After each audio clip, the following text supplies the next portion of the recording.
এটি তখনই সরকার ঘোষিত যে সময়সীমা রয়েছে নির্বাচনের জন্য, সেই সময়সীমা নিয়ে কোনো অনিশ্চয়তা রয়েছে কিনা, আমি সে আলোচনায় ফিরতে চাই পরবর্তী অংশে। ধন্যবাদ জানাচ্ছি এই পর্যায়ে কমরেড রহিন হোসেন প্রিন্স।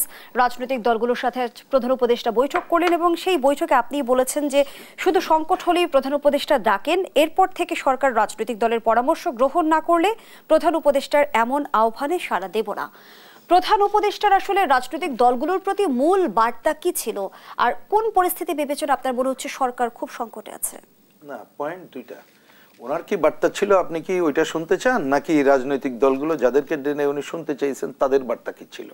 ওনার বার্তাটাই সমস্যাটা হয়ে গেছে। আপনি বললেন ওনার বার্তা, তো উনি যে আজকে বার্তা দিলেন সেই বার্তা তো আমি আজকে দেখলাম যে রাজনৈতিক দলগুলোকে ডেকেছেন, অধিকাংশের কথার সাথে তো ওনার বার্তা তো মেলে না। ওই যে পড়লেন তো যে উনি কি বলেছেন, বললেন না?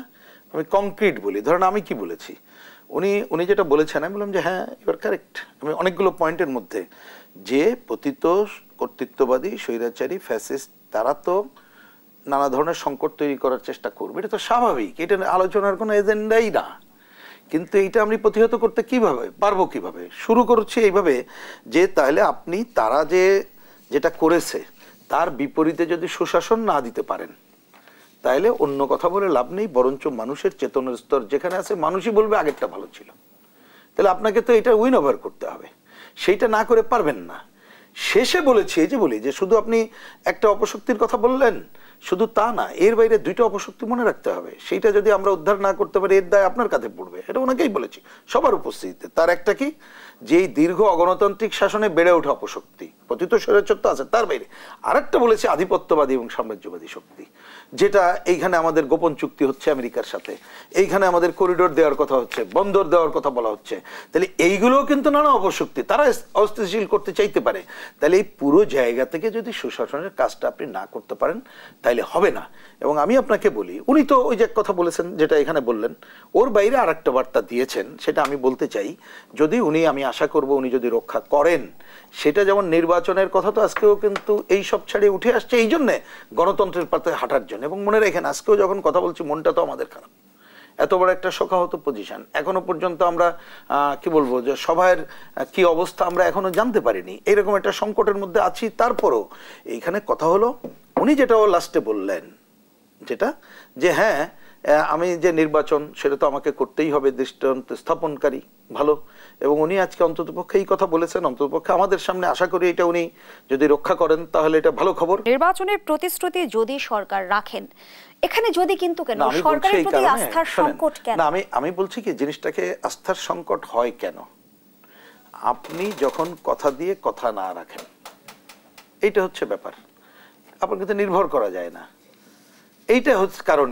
কারণ এই সময় দেখেন যে নির্বাচনের ব্যাপারে ওনারা আগে কি বলছিলেন যে অধিকাংশ দল যা বলে, তো ওই যে তো এখানে বোধহয় মোশাররফ হোসেন ঠাকুরও বললেন যে এটা বহুল আলোচিত বিষয় যে 32টা দল ওনাদের ভাষায় যে আলোচনা করলো তার 30টা দলই তো মনে করছে ডিসেম্বরের মধ্যে নির্বাচন সম্ভব।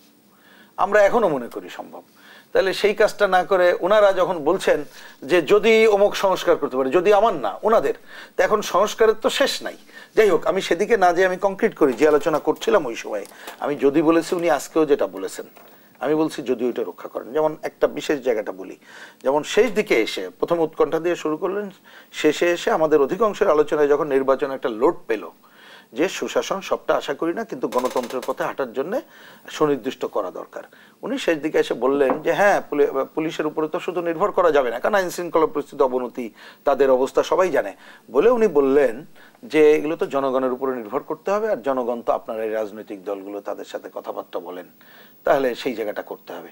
আমি বলছি ওই কথাটা উনি যদি বিশ্বাস করেন এবং রক্ষা করেন তাহলে নির্বাচন দেওয়া দূরের না, কিন্তু এক ফাঁকে উনি বললেন যে এইরকম পরিবেশ পরিস্থিতি থাকলেও তো নির্বাচন দেওয়া যাবে কিনা, এটা কিন্তু উনি বহুল ভাবে বলছেন। এখন এইরকম পরিবেশ পরিস্থিতি, আপনি এর থেকে উন্নততর পরিবেশ পরিস্থিতি নিজের মতো করে যদি একটা ভাবেন তাইলে তো হবে না।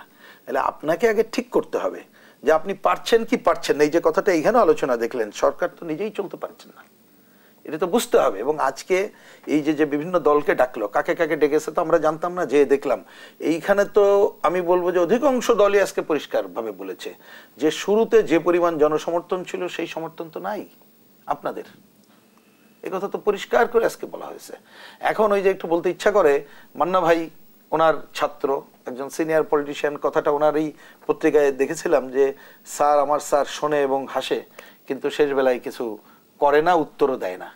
আজকে এত কথার পরেও, ঘটনা বলার পরে উনি ওই কথাটা বলেছেন যে নির্বাচনের বিষয়।